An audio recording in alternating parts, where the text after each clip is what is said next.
Mike, so far in the first season of the Filmographers podcast, we've watched, researched, and analyzed approximately 66 hours of movies made by Steven Soderbergh. Do you know what could make this season even better? I can't believe I'm going to say this, but is it more Soderbergh? Yes, over 35 more hours of Soderbergh. No. Because in between some of those feature films, he took time out to make TV shows. Yay. Just kidding. I mean, yay, more Soderbergh. We love Soderbergh. This is a good thing. I'm very happy. We love his endless, restless, creative output. So may he never stop making thought-provoking visual entertainment, even if it's going to kill us. I'm going to say, I'm going to be very honest here, even if it's going to kill more Keir. Keir did the heavy lifting. If you're listening to this episode or watching, Keir did the heavy Lord's work, lifting, and whatever you want to call it in this episode. So know that going into this 300 hours of TV or whatever it is that we're about to discuss. Welcome to the Filmographers podcast, where not only do we do the Lord's work, but we study a director's entire career, one film at a time. I'm Keir Graff. And I'm Michael Moreci. Episode by episode in our first season, we've discussed why each one of Steven Soderbergh's films has succeeded or failed, always looking at them in the context of the Hollywood landscape at the time they were released. Mike, please kick us off with your one-sentence summary of Steven Soderbergh's television career. Really? Wow. Seriously, that's... Just humor me. Humor me. Okay.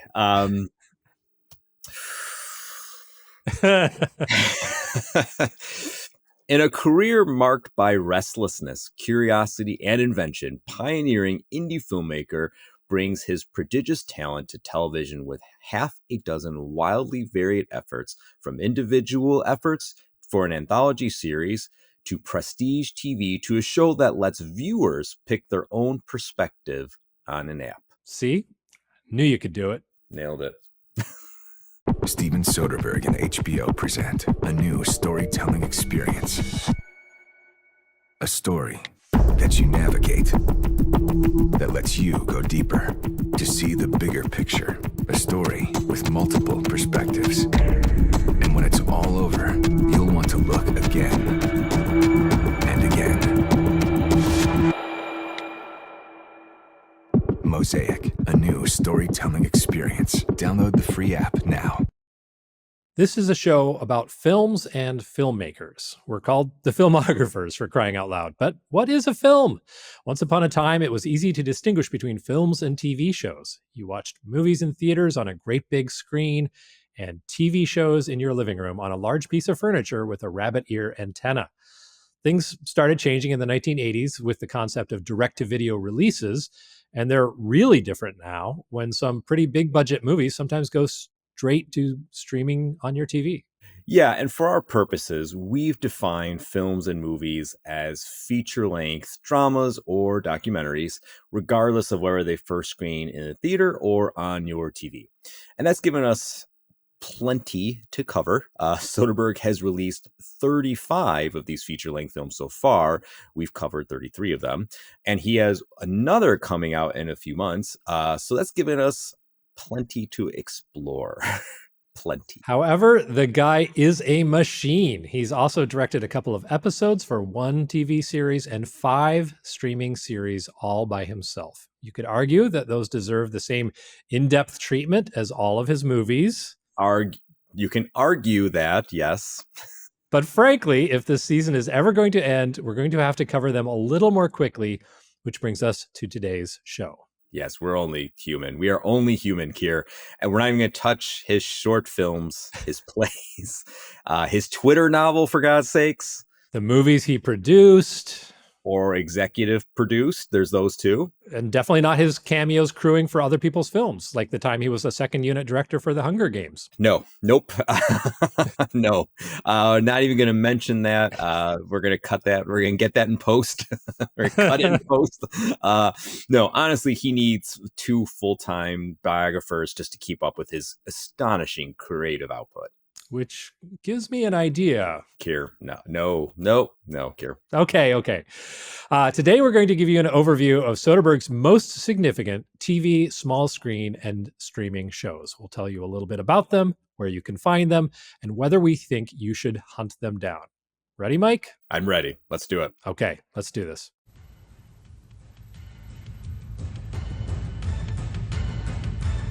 In a time where gangsters rule the streets,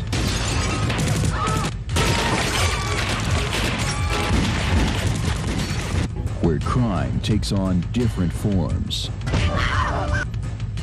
Hollywood's hottest stars play a game of cat and mouse. Stories that take crime to the highest levels of perfection.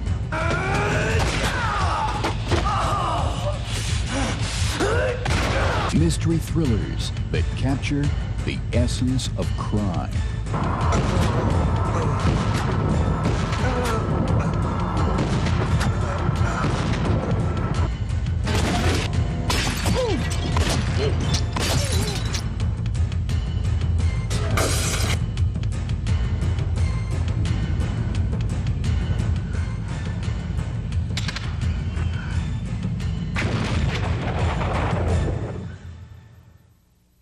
Listeners, if you haven't already subscribed to the Filmographers podcast on your platform of choice, please take a minute and do it now.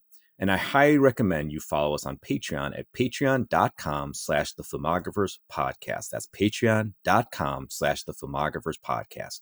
You do not have to pay a cent if you don't want to, although we'd sure love it if you do, but it's the single best place to find everything we have to offer. In the coming weeks, we'll be rolling out lots of cool stuff on there. Please show your support by joining our Patreon community. We're building it one listener at a time. But there are also other easy ways to thank us for all the hard work we put into the show. Like and comment on a YouTube episode, or write a review on Apple Podcasts, Spotify, or anywhere else you listen. That simple act of kindness helps more listeners find and support us. And on to Soderbergh on the small screen. Soderbergh's first serious TV work was for Fallen Angels, a Showtime series that included both neo-noir episodes, kind of modern interpretations of noir, and what I'm going to call retro-noir, in that they simply replicated the look and feel of classic noir movies. Yeah, and cool fact for this show, the theme song was written by Elmer Bernstein, and additional music was recorded by his son, Peter Bernstein. So Fallen Angels was created by Steve Golan. It was produced by Propaganda Films and executive produced by Sidney Pollack, who Soderbergh almost worked with on the never-filmed Last Ship. We talked a lot about that early in our season on Soderbergh. Season 1 of Fallen Angels aired in 1993, and season 2 aired 2 years later in 1995. So the concept for this was basically each episode was going to be based on a short story by a hard-boiled crime writer, whether they had already been dead for years, like Raymond Chandler, Dashiell Hammett, Jim Thompson, and Cornell Woolrich, or whether they were still living, at least at the time in the mid-90s, like Mickey Spillane, Evan Hunter, a.k.a. Ed McBain, James Ellroy, and Walter Mosley. This really attracted some A-list talent, both behind the camera and in front of it. Directors included Mike's man, Peter Bogdanovich, as well as... Always got to drop Bogdanovich in there. It also included John Dahl, who we both love, Alfonso Cuarón, Agnieszka Holland, Michael Lehman. Some big-name actors also tried their hand at directing, like Tom Cruise, Tom Hanks, and Kiefer Sutherland. The actors in front of the camera included a who's who of Hollywood, including Gary Busey, Laura Dern, Giancarlo Esposito, Danny Glover, Tom Hanks, Diane Lane, Christopher Lloyd, Gary Oldman, Bill Pullman. I could go on and on and on. That's just totally scratching the surface. Some past and future Soderbergh collaborators showed up as well. Peter Gallagher, Laura San Giacomo, Benicio del Toro, Brendan Fraser. And there were just too many great character actors to count. Again, I won't name them all. Look up the IMDb if you're curious. It's pretty impressive. Soderbergh directed one episode in each season. In season 1, he directed the third episode called The Quiet Room, which was written by Howard A. Rodman, based on a 1953 short story by Jonathan Craig, a.k.a. Frank E. Smith. It was first published in the magazine Manhunt. I love how they were very specific audiences for the old noir hard-boiled stuff. and it was man's, and they're going on man's hunts. And there you go. Yeah. Yeah, and the original, like, Pulp Fiction stuff, I mean, people think of it as being books. It was really like magazines that was printed on this very pulpy paper. I have a handful of copies of these old things, and man, it's just like, if don't leave it out in the rain, the stuff will fall apart. Manhunt is a particularly hilarious one in that it's such a man's magazine, but yeah, there were some great hard-boiled crime writing appeared in those pages. Oh, So nice. this episode appeared on August 29th, 1993, and it starred Joe Mantegna and Bonnie Bedelia as corrupt LA cops whose shakedown plot goes wrong with a nice twist that I probably should have seen coming. However, we established in our most recent episode on the new movie Companion that sometimes I don't see things coming so well. I'm a very credulous viewer.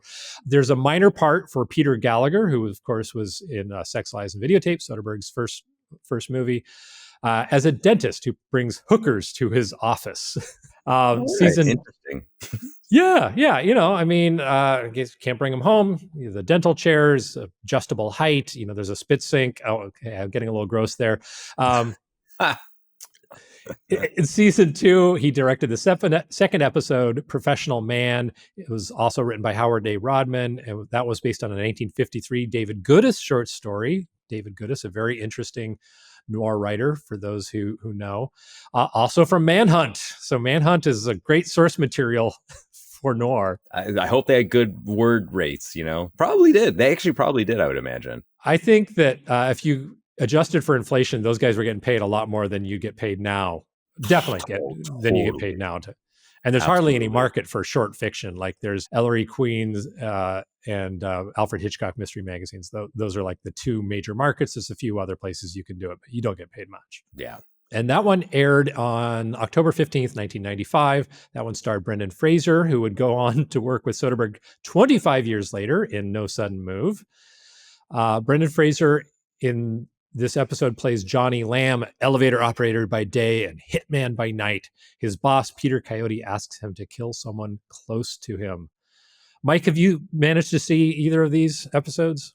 You know what? No, and I'm sorry to say that because they sound awesome, especially with a character named Johnny Lamb. How can you go wrong? But I do have the files because here's the thing.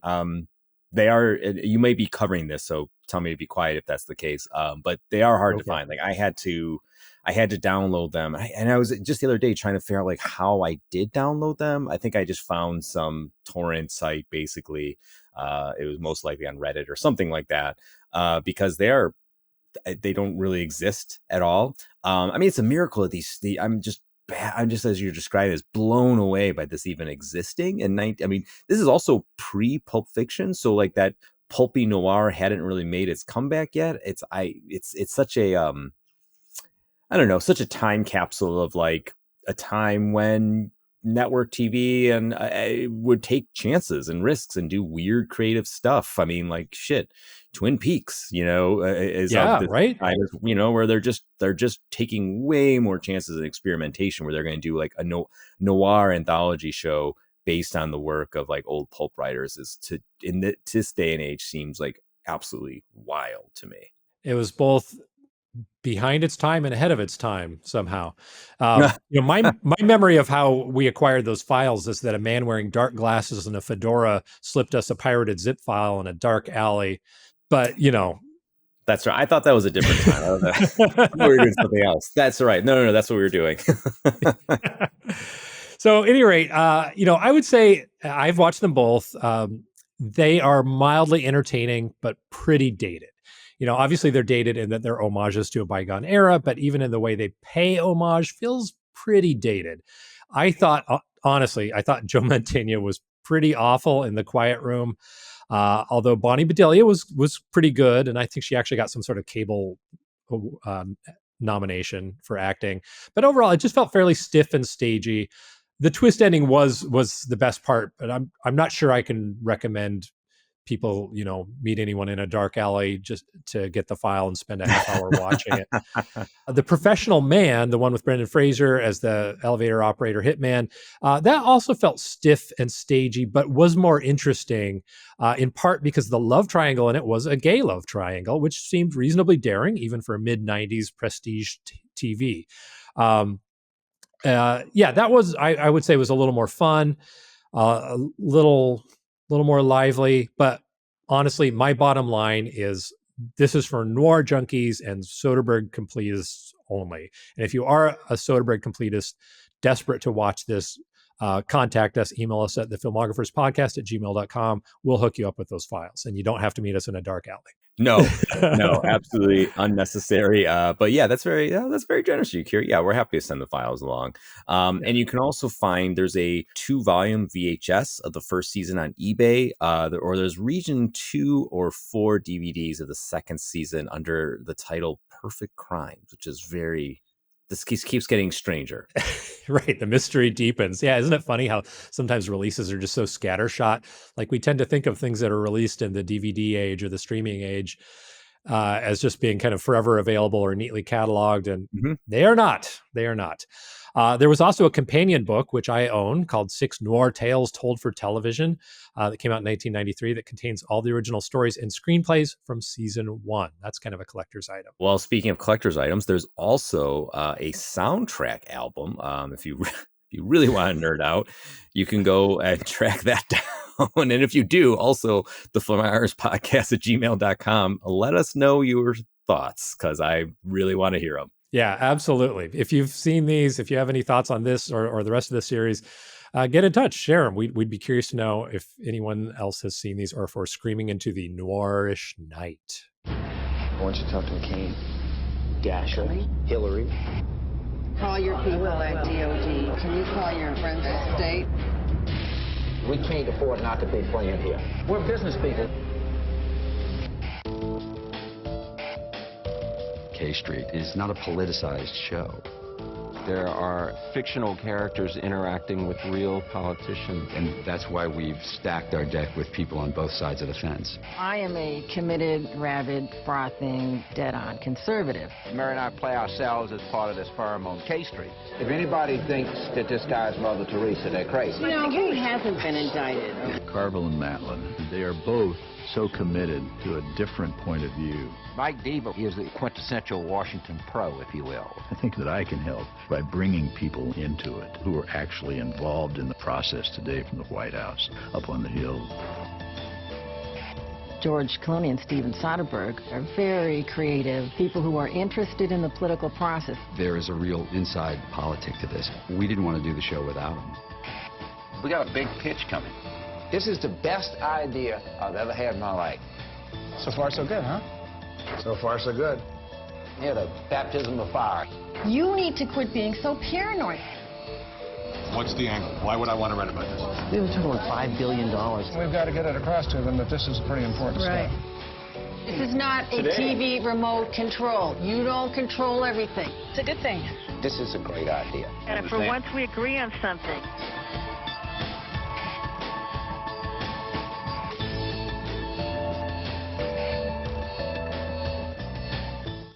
For those of you who aren't political junkies, K Street is a real street in Washington, D.C., where lobbyists and law firms have their offices.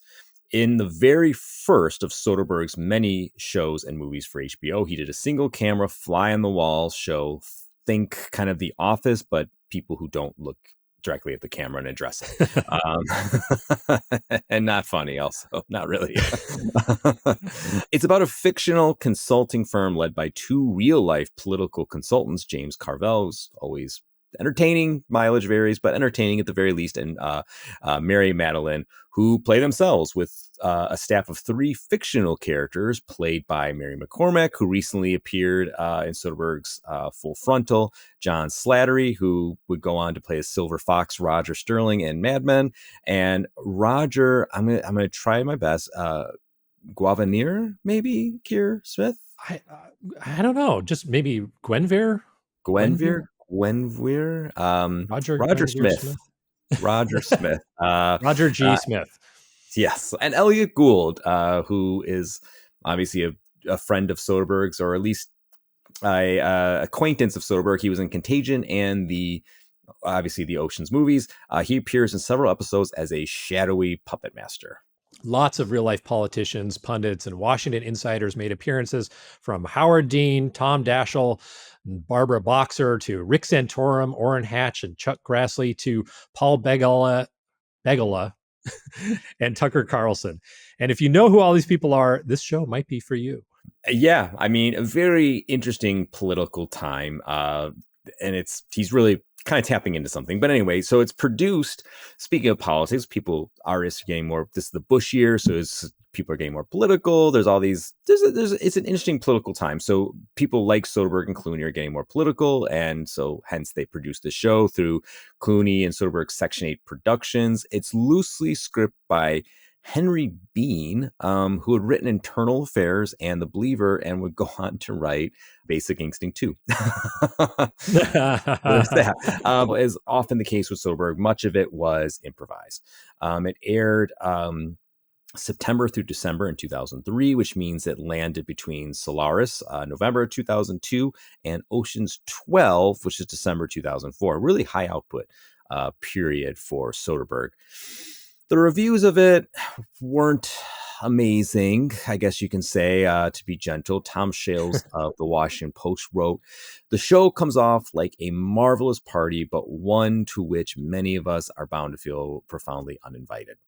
I mean, I guess Washington Post would kind of know about that sort of stuff. I guess there's a certain interesting point of view that Shales has on that specific perspective. USA Today grumped that sitting through K Street, this is a quote, "Sitting through K Street was like watching a group of show-off kids hanging around amusing each other when they should be working. You'd think these people would have better things to do with their time, particularly the ones who are drawing a salary from the public treasury." Tough but fair. Yeah, it's a show that, I'll be honest, I have a vague memory of. Like a lot of people, like I was saying, at this time, I was coming to political awareness. I think I'm 23 at this point. Bush is in office. It's a very interesting time of political activism, I guess you can say, and that trickled down to celebrities who are always politically active, for better or for worse. So I can see why how K Street was born. My memory of it is very vague. I remember not loving it. I just felt like it. I remember it being that fly on the wall thing. It's the same reason, I guess, that oh gosh, what's the Kevin Spacey show on Netflix? House of Cards. House of Cards, yeah. There's a certain amount of political shows, and I'm not crazy about political shows. And as much as I am interested in politics, it's the next guy, I suppose. I just not interested in seeing it presented in particular ways. And K Street really fell into that for me, the same way House of Cards did, where I'm like, I'm just not interested. This isn't for me. It's kind of hard to watch for me. Interesting. Yeah, I've never seen a single episode of West Wing or Veep or any of those shows. I did like House of Cards pretty well. It went off the rails a couple seasons in, but I thought the first season was riveting, really entertaining TV. I kind of wish that K Street was more House of Cards. And I am somebody who reads a ton of political news. I don't know if I'm a political junkie, but I definitely, I read multiple newspapers and try to stay up. I would say that there's some interesting acting work in it. And there are some non-political storylines to keep things moving along, but it's fairly uneven. There are moments where, as a Soderberghologist, you see Soderbergh try a creative camera move, like a character walks to the left and then the camera pans around to the right and then they meet up at the end.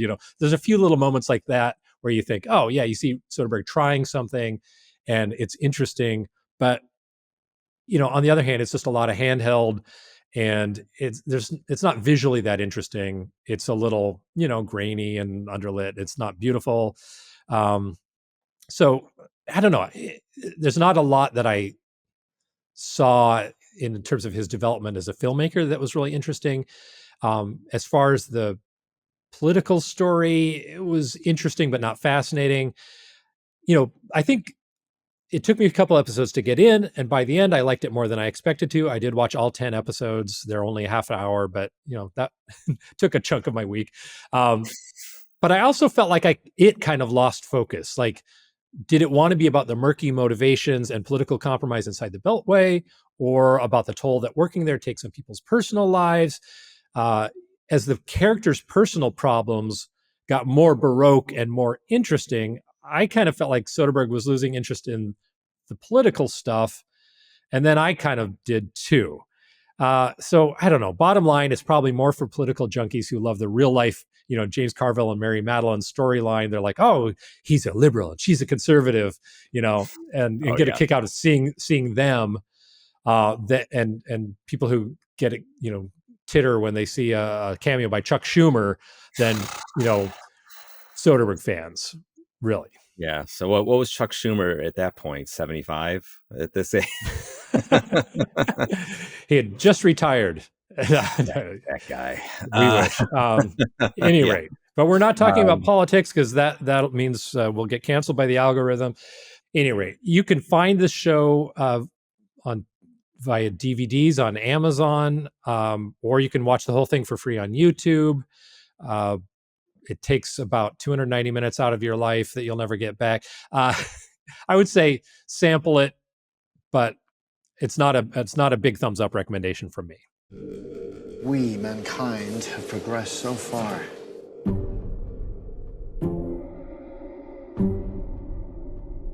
We live in a time of endless possibility.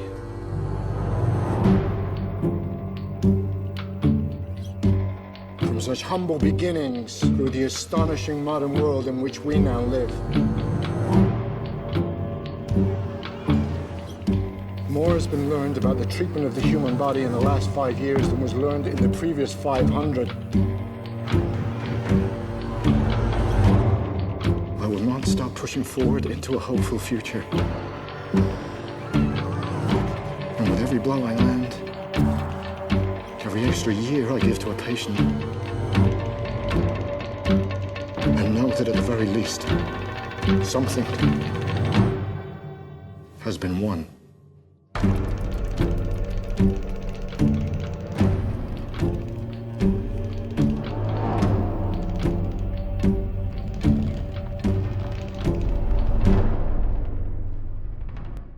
Midway through our show, we arrive at a show called simply The Knick. And no, it's not about Patrick Ewing, even though Soderbergh is a sports fan who later went on to make a movie set in the world of professional basketball. Yeah, Keir, this is a big one. Even though we haven't finished going through Soderbergh's whole tediography, I think that we can both agree that The Knick is his greatest small screen accomplishment to date. 2 seasons of just brilliantly scripted, phenomenally photographed, unrelenting grimness. Yes, agree and amen. It's grimly, ghoulishly good, unforgettable characters, a terrific ensemble cast, and a depiction of 1900 New York that's so real you can smell it. This was produced by Michael Polaire for Cinemax, of all places. Cinemax! Like, this is not where people are making prestige TV. Season 1 premiered in August 2014, and Season 2 premiered in October 2015.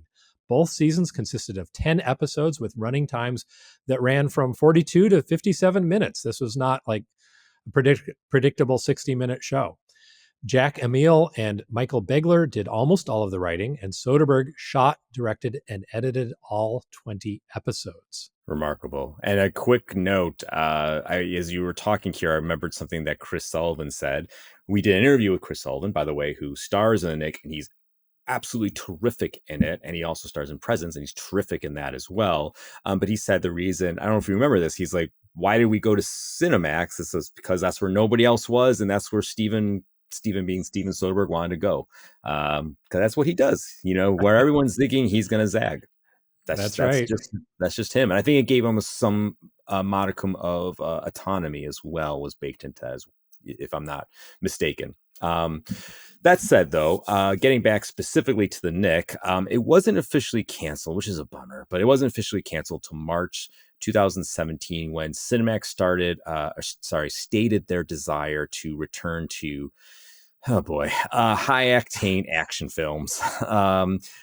Which begs the question, why couldn't you just have a little bit of both? But whatever. And 2020, nonetheless, Soderbergh teased us by claiming season 3 was in development, with Andre Holland returning as his character, Dr. Algernon Edwards. And as recently as 2023, one of the writers confirmed it was still in development. So maybe, did you hear something? I have something else to add, but did you hear, was it Barry Jenkins who's going to be directing it though? I think, if I'm not mistaken, I heard a rumor that he was going to direct, not Soderbergh. Right. I think that's correct. I'm certain that Soderbergh is not coming back to direct, and I think you might be right on Jenkins. Yeah, I think I remember hearing it, which would be fantastic. But anyway, apparently, Soderbergh always imagined doing the show in 2-year increments, reinventing it every time, much like another show, by the way, Carnival, formerly on HBO, which is a show that I really love and can never not miss an opportunity to recommend. But he being Soderbergh, was going to jump forward in time in the Knick to post World War II and eventually the immediate future. So naturally, the entire cast and characters would have to change. The basic premise of the first 2 seasons is to depict the gory birth of modern medicine at an unglamorous lower Manhattan hospital, the Knickerbocker, playing the brilliant but drug-addicted Dr. John Thackeray, who is based on a real doctor named Halstead, who I presume Halstead Street in Chicago is probably named after. Clive Owen leads a terrific cast that includes the aforementioned Andre Holland, Jeremy Bobb as a grifting manager. He also reappears in Mosaic as a very different character. Juliet Rylance, Eve Hewson, Michael Angenaro, Kara Seymour, and, as Mike said, friend of the show, Chris Sullivan as the unforgettable Tom Cleary. We see the medical profession in a moment of transition, with huge discoveries leading the way forward to sanitation and groundbreaking surgery, but with lots of deadly mistakes. Yeah, I can't say enough about the specificity of the show. They worked with an on-set medical advisor and used archival images for the nascent medical technology. We see early X-ray machines. I remember that episode where they're trying to sell the X-ray. Yes. And it's so amazing that how this period is so transitional. There's so much happening, and the idea that they're trying to sell an X-ray machine that's become so common is wild. It's absolutely wild. But they have that moment where they're trying to sell the X-ray machine, the antiseptic, atomizers, prosthetics, all sorts of it's both pioneering equipment and techniques, but also barbaric. The woman who gets her, she's got what does she have? Syphilis. She has syphilis, yeah. She gets her arms stitched to her nose, and also did you mention the show was grim and grisly? Because boy, is it ever. It is not for the faint of stomach. And and I just can't say enough about the mistakes. I mean, the X-ray technology, they're all so excited that, one guy is so enamored that he just takes hundreds of X-rays of himself, which will later have unfortunate results. One of the most unforgettable scenes is when a patient catches fire on the operating table because they're trying to distend his bowels with flammable gas while cauterizing a wound with an electric tool or something like that. Unbelievable, mind-blowing stuff. If any of Soderbergh's episodic series deserves a full episode or even 2 episodes, The Knick would be it. And honestly, we were planning to do just that until we started getting nervous about ever finishing our season on Soderbergh. Yeah, I mean, it would be great to be able to do just that, to talk about the Knick at length. And I'm sure we'd love to here, but we definitely want to cap this episode, so I won't go long. But I will say that I absolutely adore the Knick. Like you said, one of the things that makes this so special, there's a few things, and one of which, like you said, the performances are tremendous. Just perfectly acted top to bottom, but the specificity that it depicts of the medical technology of the world at that time, we mentioned this recently about No Sudden Move, and this is a terrific quality of Soderbergh's, is that his ability to capture a time and capture a place, and he does it so well here with the Knick. And it's not ostentatious at any time. He's not ever trying to say hey, isn't life in 1900 whatever crazy? He's not really pointing to the fact. He's merely exhibiting it, and he does it in such an absolute pitch perfect way. And it's so intriguing moment in history and medical technology that it's such a perfect time to explore because so much is happening, and you wrap up these tremendous characters within this very fascinating time, and you have something that is truly special. Hard to I see how it didn't last long. It's a show that's a little bit hard to penetrate. It is grisly. It's hard to watch at times. Like, it is very the specificity can also, I don't want to say hurt, but also can be a little repellent, because there is some disgusting, horrifying things that happen in the show. That's, anybody who doesn't, is squeamish about blood or surgical operations is not the show for them. So you lose a lot of people just there, but I think those things are necessary and what makes it so great. Well, I mean, a lot of people hung in there with Game of Thrones, which was, I would say, just as gory and wretched, and people were just as awful in that. So it should have been a hit. It should have been a hit. I think it's well regarded, which is great. And we talk a lot about Soderbergh's his adaptability and his versatility. And this is exhibit A, because he's not a guy who's known for doing period pieces. I mean, he's done some, but this is really a period piece.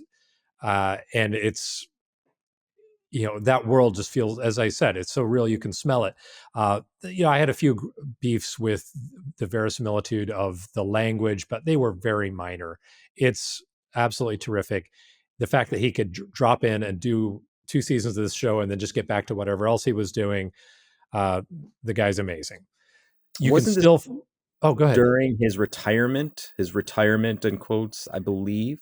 This was during his, I think I should have put that in the show notes. This was when he was ostensibly retired, right? So it's like, I'm going to stop making movies and then do 20 hours of, 18 hours of, movie quality television. It's not much of a retirement. No, that show had to have been difficult to make. So you can still see this, of course. It's streaming on Max, or what should be still called HBO, because the dumbest rebranding of all time, but it's still streaming. If you don't subscribe, you could subscribe for a couple months and watch it, or used DVDs are out there, but they're kind of expensive. So probably watching on Max is your best bet. But again, this is a 2 thumbs up from the filmographers. If this description has made you at all curious, then you owe it to yourself to get out there and check it out. Olivia was hit on the jaw, on the left side of her face, by somebody who's right-handed. Your right hand was bruised, red, and swollen. So what happens now? A gruesome scene today as the frozen body of Olivia Lake, along with a t-shirt found buried with the body, was discovered. Hi, Eric. What was it about Olivia that drew these men to her, these rubes? You seem strong. Are you handy?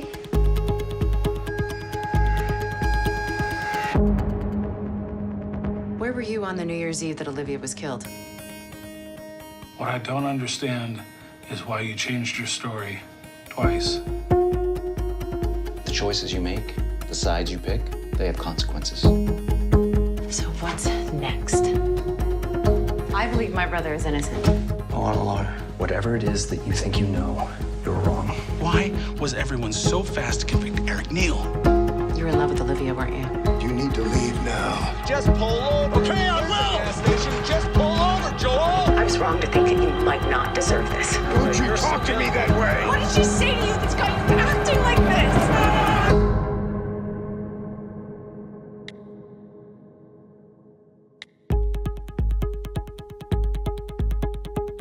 Mosaic, a new storytelling experience. Download the free app now.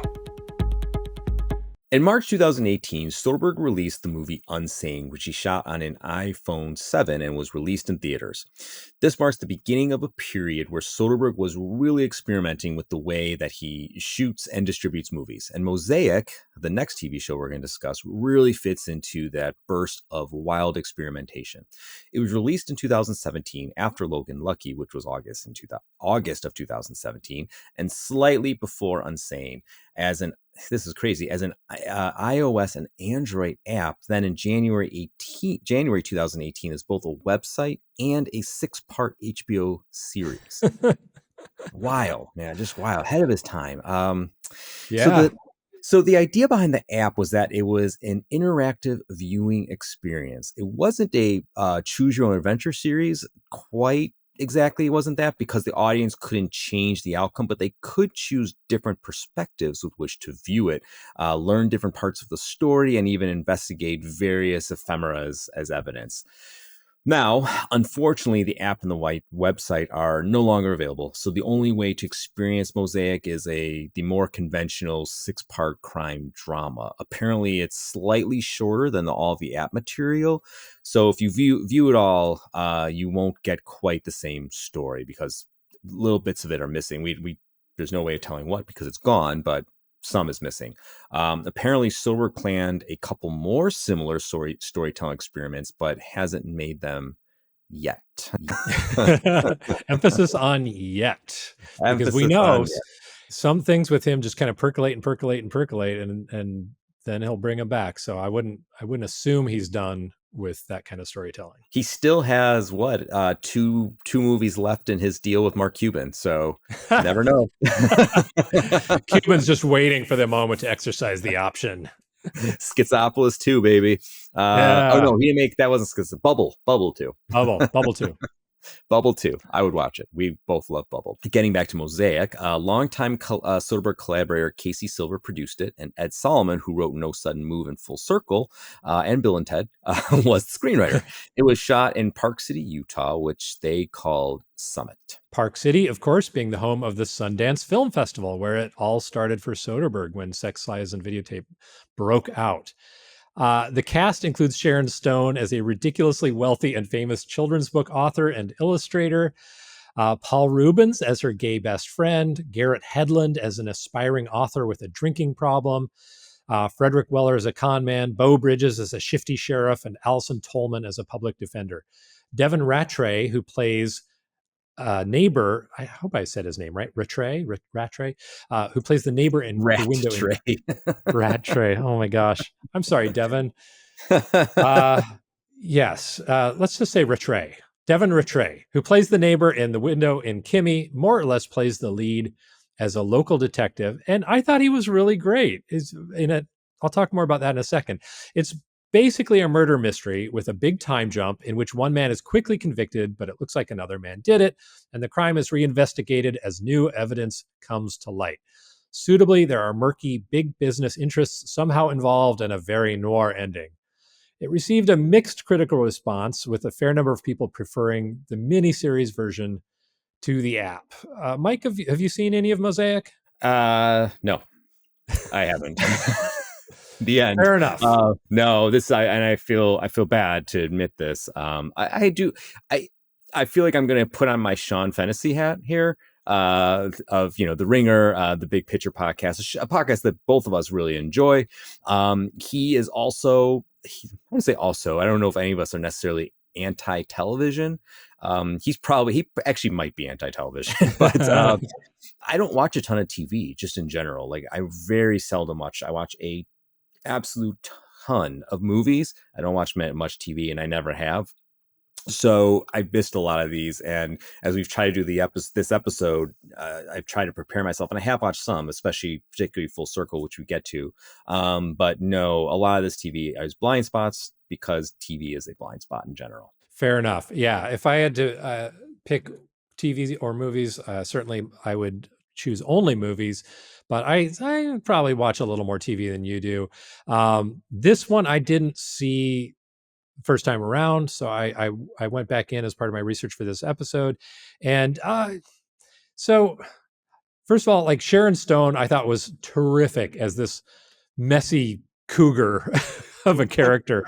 TV and film portrayals of authors always make me laugh. We've talked a little bit about this. In the idea behind her character is that she's this wildly successful picture book author illustrator who had this genius idea for a picture book that, like, made her millions, and now she lives in this amazing place in Park City, and she's just kind of like set for life, but a little bit trapped by the success of this first picture book. That doesn't happen to too many picture book authors, but it was entertaining for me anyway. And she just was, her character was totally fun to watch. She was having a blast, obviously. She's always fun, but she's also, sorry to interrupt you, she's done this twice now, because in Basic Instinct, she's Basic also Instinct. a ridiculously wealthy author. Yes. Wealthy, sexy, just, yeah. You can imagine the pitch meeting, like, okay, we need a ridiculously sexy, successful author. Who are we going to get? Well, Sharon Stone, of course. Like, I'll share it. She's like, I'm in. Yeah, but she really, I thought, added a lot. Like, this character is much more interesting than her character in Basic Instinct. She's grown a lot as an actor. It's a really interesting portrayal and very watchable for her alone. I love, Soderbergh's low-key handling of actors and setting. I mean, this is definitely a period of his career. It's more recent. He's learned a lot. He kind of lets them do what they're going to do. And the vibe of the show is kind of almost made for TV, except that there's a really appealing looseness to the actors. And Rattray in particular feels to me like a version of his character that we haven't really met before. Like, there's just something a little different or off about him. He's a little more sensitive and a little more just like a regular guy who's kind of got doubts and is not, at moments he shows toughness as a small town sheriff, and at times he's really in over his head. At times he's very emotional. I found him really interesting to watch. The setting was interesting too. Even though Park City becomes the center of the filmmaking universe once a year, this doesn't at all feel like, the typical shooting a movie in Hollywood. It feels like a real place in America with a big divide between the rich folks on the hill and the poor folks who mow their lawns. The script was okay, not amazing, but I imagine they had some challenges because they're trying to create something that works both as an app where viewers have choices they can make and something that's going to work as a more traditional linear narrative. If I recall correctly, Soderbergh had got so wrapped up in the kind of app version that he almost forgot he had to deliver the narrative version, the miniseries version to HBO until somebody reminded him. I can't remember where I read that, but if true, I love it. Hilarious. I'd love to see it on set where he's like, shit. Damn it. I kept expecting more setbacks and reversals or a bigger aha moment in the middle. I kept thinking like there were all these hints that it was going to be more mind bending, but I think that they just had to kind of put all of that into the app. But it was solid, it was solid and the ending felt right. So I guess I would say this is kind of like a, worth the watch, more or less. I wish I could have seen the app. It's not a rave review, but if you're interested in like an interesting off-kilter noirish crime drama with some of the usual Soderbergh themes, check it out. See if you like it. This would be the one that I would check out. Like I said, I haven't seen a lot, but of your descriptions from Fallen Angels till now, this would probably be the one that I would seek out. It seems interesting, and I like the people involved. So, and I think you've sold me a little bit on it. I think I'm going to give this a shot. Yeah, watch an episode and get back to me. I'll definitely be curious to get your take on it. I suspect we would agree more than we did on Companion. So people who want to watch this can find it. It's, of course, still streaming on Max, on HBO. There is also an out-of-print Blu-ray, but as best as I can determine, it is not worth tracking down. I think there's one of those little featurette extras where it's probably like a 5-minute thing about the show. So don't bother. Just stream it on Max. You understand? The things happening to your family are happening for a reason. Hello? Listen to me. Who is this? We have your son. The guy on the phone? Did he have an accent? What kind? Guyanese? Guyanese?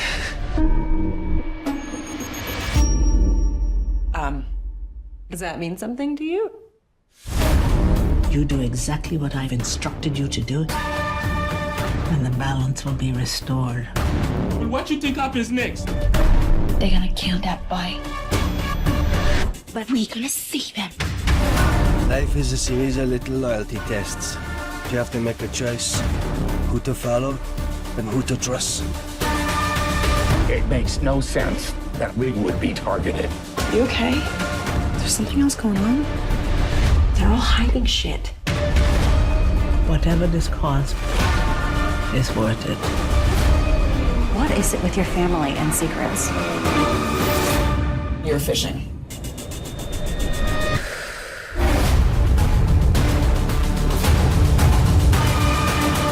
exactly how to survive this game. What we did was not okay. And we're in this mess now. I'm here because of it. Nobody knows the big picture. But you will.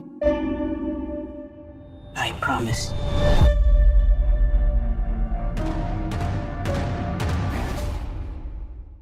In 2023, Soderbergh reunited with the Mosaic team for another 6-part HBO series. So once again, we had producer Casey Silver, writer Ed Solomon, and everything else, Steven Soderbergh.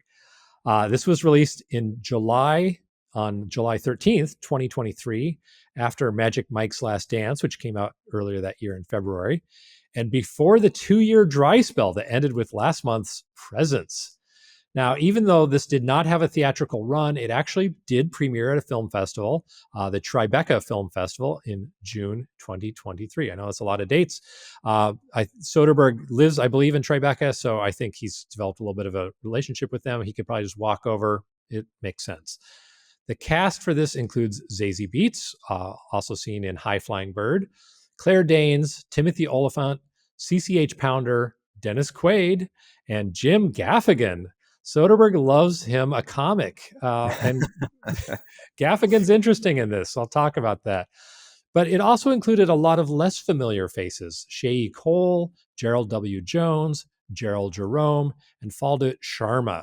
Some very interesting performances from actors that I was not familiar with.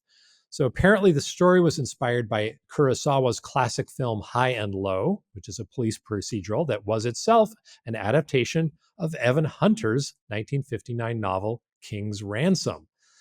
The premise, and I'm just going to quote the PR materials, an investigation into a botched kidnapping uncovers long-held secrets connecting multiple characters and cultures in present-day New York City, end quote. Not an amazing summary of a very complicated story. What it doesn't tell you is that it makes deep connections between rich New Yorkers and striving Guyanans. It is a very complicated story with a huge cast. Mike, I know you've seen a little bit of this, if not the whole series. What did you think of Full Circle? Yes, this is one actually I can speak about. It's okay. You use the word, and I think it's the best word you can, complicated. It's a really complicated story. I'm very intrigued to hear it's inspired by High and Low, which that makes sense. I can see that for sure. I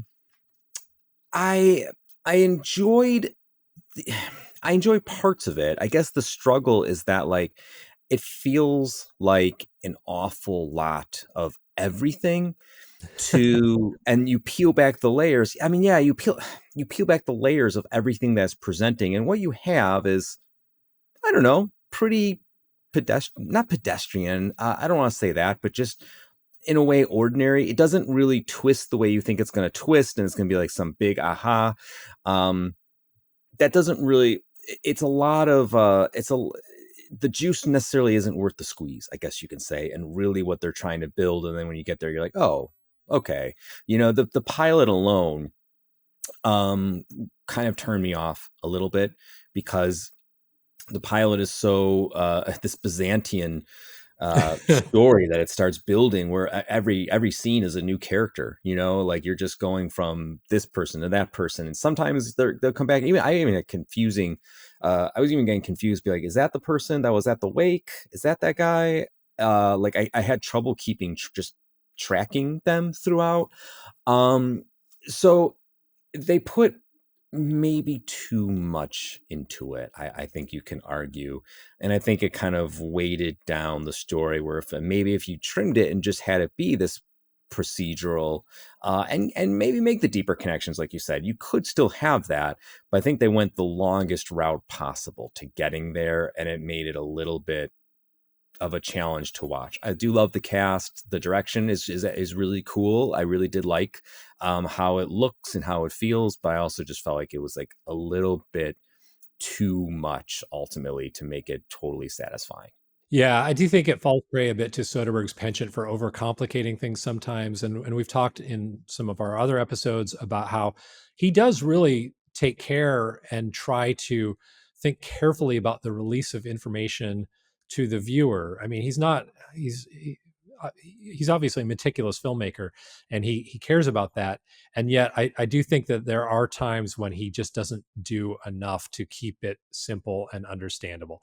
It definitely moves a lot faster than Mosaic, but I'm not sure it's better because of it's moving faster and yet it's more complicated. A key element of the plot involves the wrong kid getting kidnapped, and it's so preposterous that I really couldn't decide if it was like terrible or a work of genius. I mean, at first I was like, "Oh, that's a great idea," and then I was like, "Oh, is that kind of just dumb and like too coincidental?" It's for the viewer to judge, but I think it's a bit of a stretch. Like a lot of Soderbergh projects, it's interesting. It could just be a stock thriller, but he tries to go deep into the culture of a country that's rarely, if ever, depicted in Hollywood, Guyana. He layers up the subplots, secrets, and hidden motives until it's almost as confusing as The Big Sleep, which maybe some people will like more than I did. But in the end, it just feels like it almost kind of collapses under its own weight. I'll leave it to others to decide if the Guyanan culture is depicted correctly or fairly or whatever. At times I worried it was a little condescending because it deals so much with kind of like superstition and witchcraft. But again, I don't know. Maybe that's valid. Maybe that's a fair choice. I will, all I'll say is that CCH Pounder, who is of Guyanese descent, liked it, and she was apparently thrilled to take part. She was really happy to see her culture depicted in a show, because that's something. It's a country that definitely does not get screen time. I think one of my biggest problems is that I just didn't feel invested in many of the characters. Like you were saying, only 3 out of the large cast, really, these 3 young Guyanans who were desperate to get back home, really kind of moved me. I don't have to like characters or think they're admirable, certainly, but I need to be invested in them in some way. I thought Timothy Oliphant looked good as this kind of slick New York trophy husband, whatever, but I don't know. I didn't think he was very good in it. And I like Zazie Beetz, and I really liked her in High Flying Bird, but like her turn as a messy, pushy postal inspector just kind of wore me out. She was just always so sarcastic with everybody. That was just kind of like, use a different tone once in a while just for variety. It's 6 hours, and maybe it harmed things because I basically binged it in 2 nights. And so maybe had I watched 1 episode a week with time to breathe, I would have felt differently, but I felt kind of worn down by her and a couple of the other characters as well. So yeah, in the end, I think I liked it a little more than you did, but it felt like it lost its way a little bit. So, kudos for some interesting characters and some different choices and trying to kind of tell a different version of a crime story. I mean, using postal inspectors as the kind of way into this crime, and a sort of the crime that it centers around, which is a real estate scam, and rich white people's complicity in messing with a poorer country. I mean, that's a classic Soderbergh kind of take. So credit for those things, but ultimately I didn't feel like it was totally successful. And I said I was going to say something about Jim Gaffigan, and I will say he surprised me. I thought he was actually pretty good in it. His character, he's got an arc, plays out through the whole show. I didn't think he had the kind of range. I enjoyed watching him in this. Gaffigan's got, I've seen him in something else. I can't remember what, but Gaffigan, who I love as a comedian, also he's got chops. Like, he's got some ability that I hope that he explores more, because he's really solid.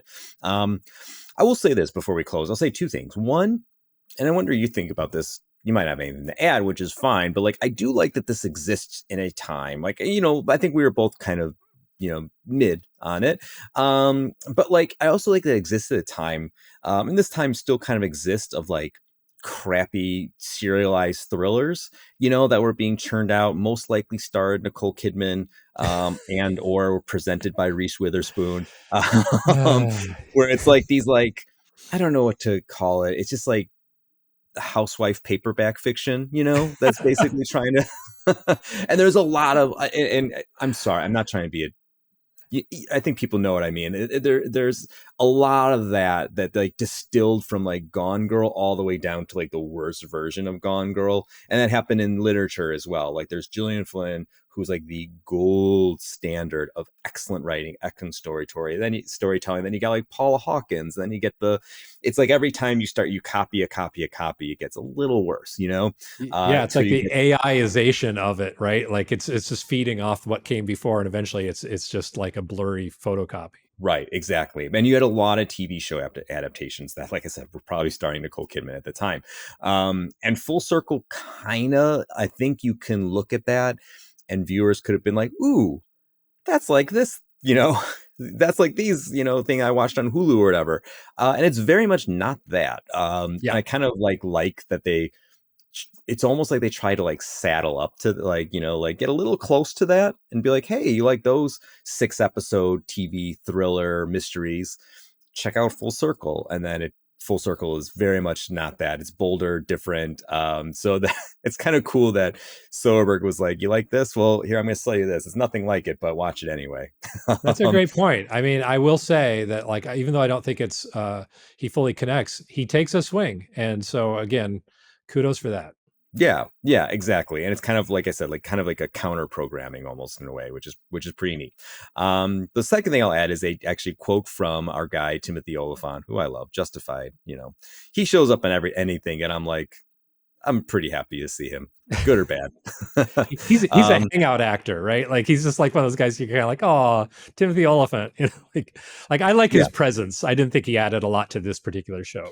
I like his presence. Yeah. He can get by on that, and I'm okay with it.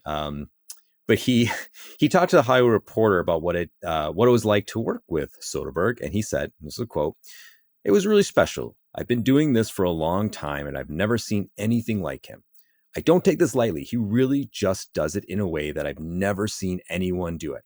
Anytime you're around someone, anytime you're around someone, you're like, oh, I didn't know you could do it that way. And it makes me rethink the way everyone else is doing it." End quote. That's pretty cool. I mean, this late in Soderbergh's career, and there's some people who still haven't worked with him yet, and they're still like, and Oliphant's been around the block. He's done a lot. And for him to say, oh my gosh, that's a great quote. I love it. Yeah, that you can cut out the robustness of filmmaking or TV making or wherever it is, and trim it and be lighter and faster and everything more efficient that Soderbergh does. You know, everyone thinks everything can't be done until someone goes and does it, and Soderbergh's doing it all the time. And hopefully it opens more eyes that like productions don't need to be as bloated as they are. Absolutely. So you can find this on HBO Max. It's also, there's 6 episodes, as we said. They run, you know, roughly an hour in length. There is no DVD that I could find, but I don't know that you'd need one anyway. One of the sad things about covering Soderbergh's career is that later in the career, he stopped doing director's commentaries. I think he just got bored of them or something. He probably just felt like he had nothing new to say, and he stopped. I wish he would have kept going, because if you added them all up, it would have been like the best filmmaking school imaginable. But, you know, even for the shows and movies where there is a DVD, there's usually just nothing extra on it because he didn't take the time to do a commentary or whatever. So no big loss that there's no DVD. Just get Max, watch it. You can see a lot of Soderbergh on Max if you have a subscription. I saw somebody tweet the other day about how Max is so crappy, there's nothing good on it. And I kind of wanted to raise my hand and say, hey, there's a whole bunch of Soderbergh on it, you know?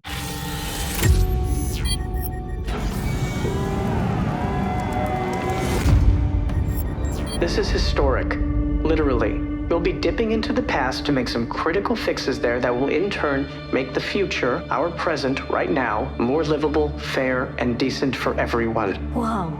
We're going back to the moment that I've determined was America's last inflection point, to 2023.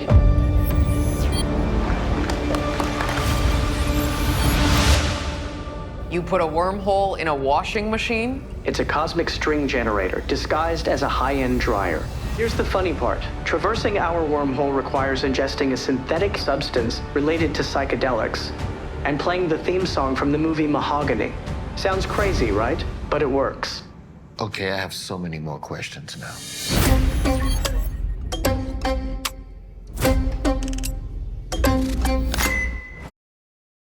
Okay, we are nearly up to the present day. We just have one more show to discuss. Command Z, which was a super low budget science fiction comedy web series. It's a mouthful, typical of Soderbergh, that seemed to just appear out of the blue.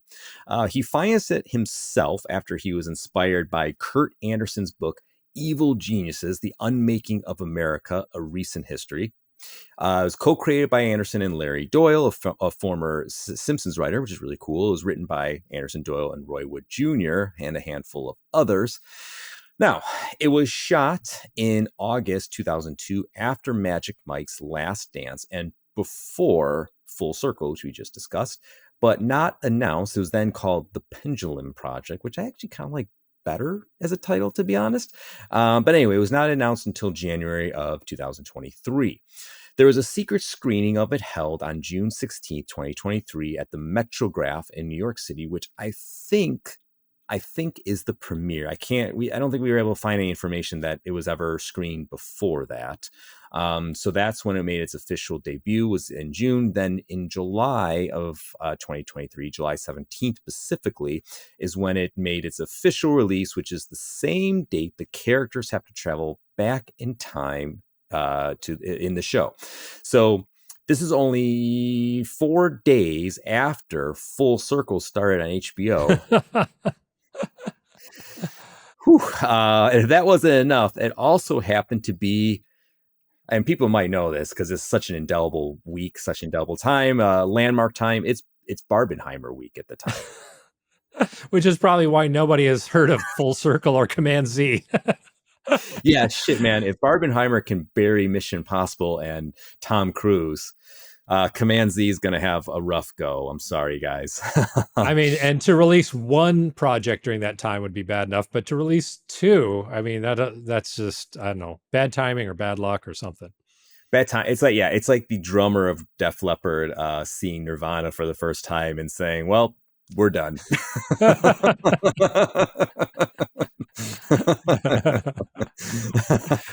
We had a good run. Yeah. And that's actually a true story. The behind the music, he actually tells that, where he's like, I remember seeing them and saying, well, our career's over.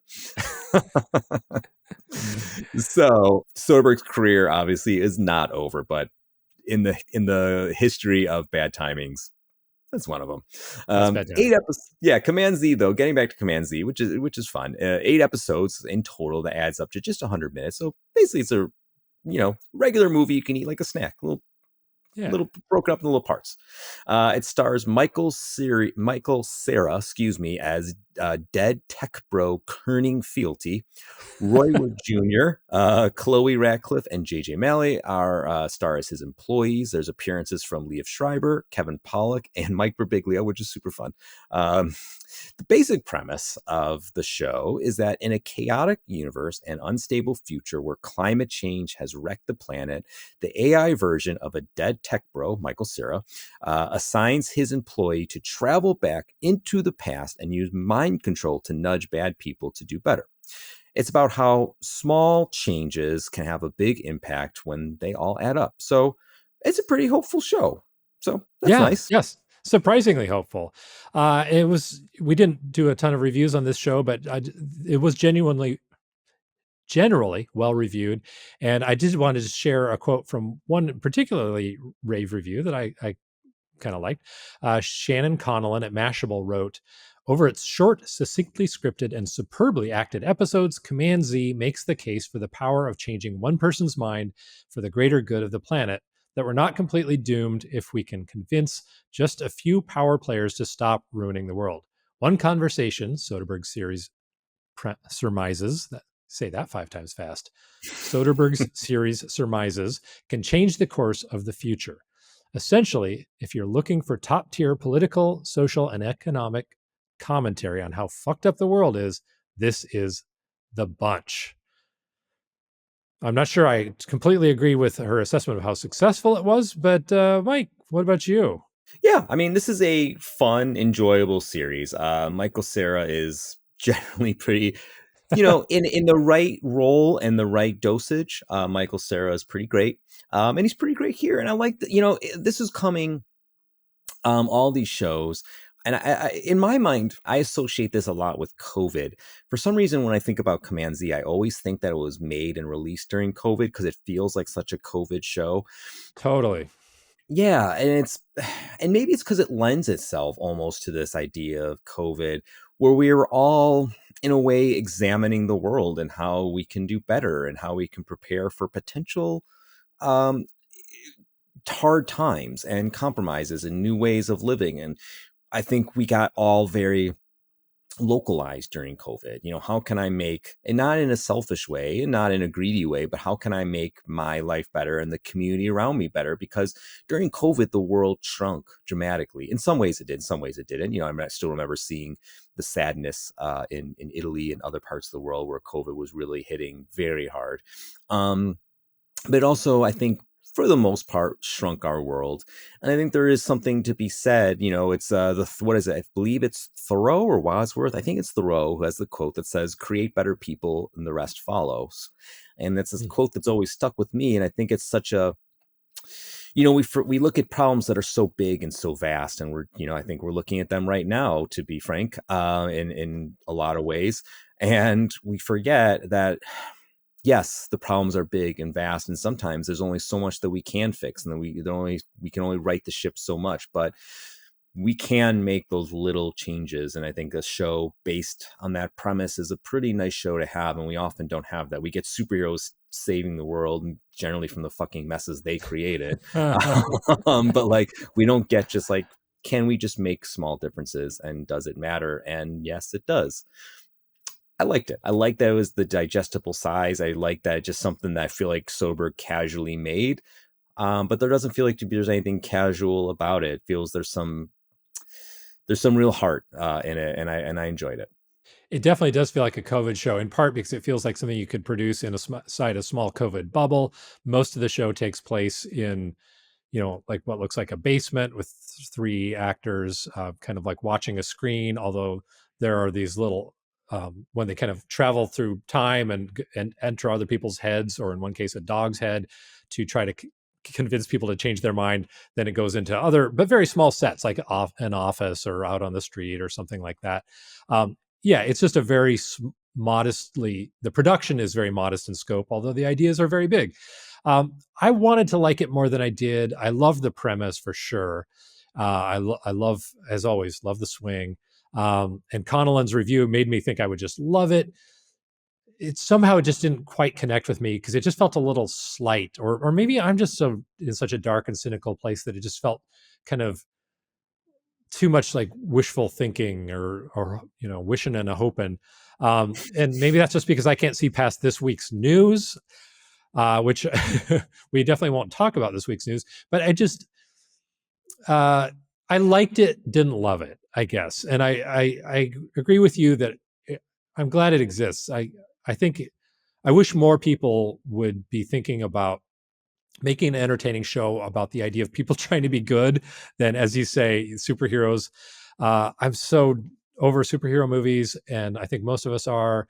And I'm definitely over movies where we see cities and the world and the planet like being wrecked again and again. I don't know why for the past 20 years, it just feels like, maybe that reflects a greater nihilism or fear or what, but it just feels like, how many big blockbusters are we going to see where people are just wrecking things? And so I did love the optimistic goal of this movie, which is to get people to think about like, hey, we're all overwhelmed by all the big, bad, negative things that are happening.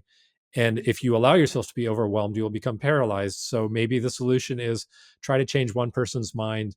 And, and then at the end of every episode, this isn't much of a spoiler, then they kind of like analyze how much effect they measure in a percentage how much positive effect or negative effect their action had, and sometimes it's like 1.17%, and one of the characters might feel like, well, that's pointless, and then another character, the very sunny character, is like, well, that's actually pretty good, and it's true that if 20 actions made a 1% difference and we had a 20% improvement in the state of the planet, not bad, right? So I do love that message.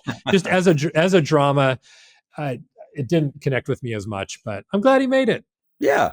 I mean, as the doomsday clock ticked closer to midnight just a few days ago, I'll take that 1% right now. Yeah, we like to move that doomsday clock back 10 seconds if we could.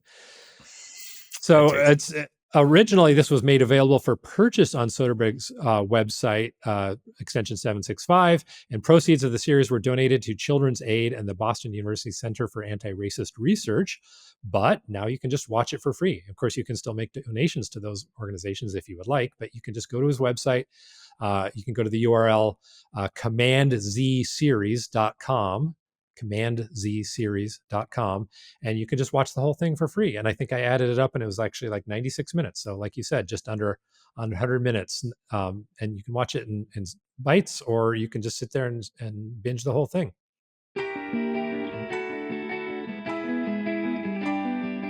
Hi everyone, Mike here with a brief interruption to let you know about our Patreon page.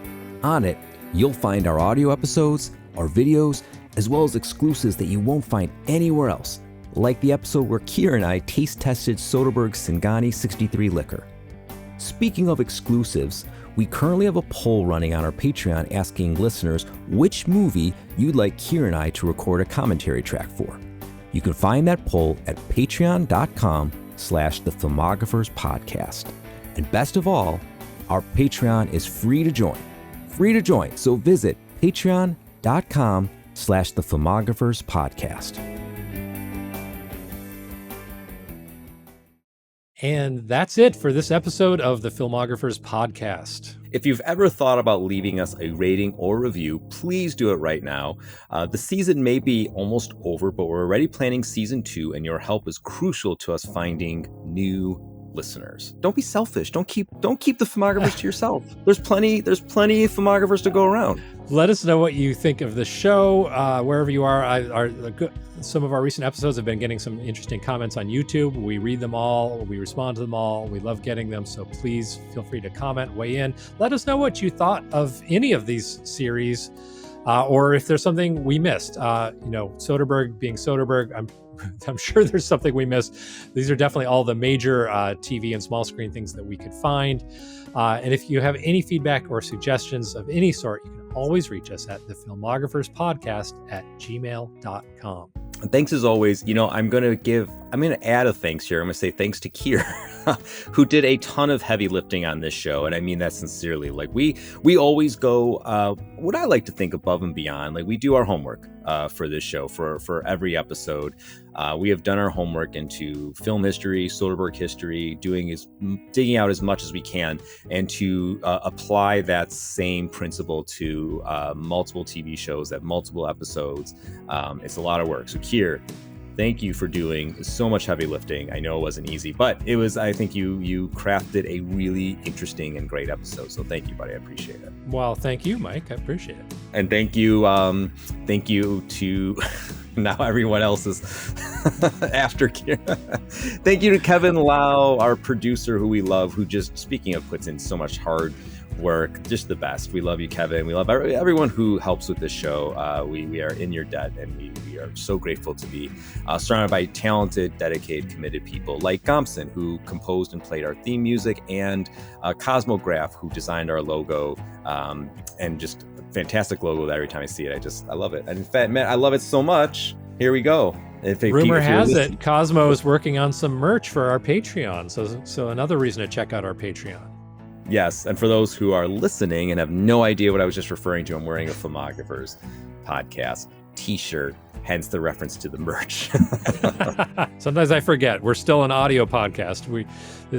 Most of all of our episodes are audio, but more and more we're doing some video ones as well. So if for some reason, I don't know why, you want to see our mugs, you can go to YouTube and check that. You can. And join us next week on the Filmographers Podcast when we'll discuss Magic Mike's Last Dance. But it's not quite the last dance of the Filmographers Podcast. We still plan to do an in-depth episode of Presence, Soderbergh's January release, and we'll be covering, and I can't wait for this, Black Bag, his next one. It looks so good. We love Presence as well, but Black Bag also looks terrific. That'll be coming in March. And we have several very special episodes in the works, so stay tuned for those. Yeah, and don't forget about season 2, which we will start properly teasing soon enough. Yeah, all this to say, we're not going anywhere, and we hope you'll stay with us for the ride.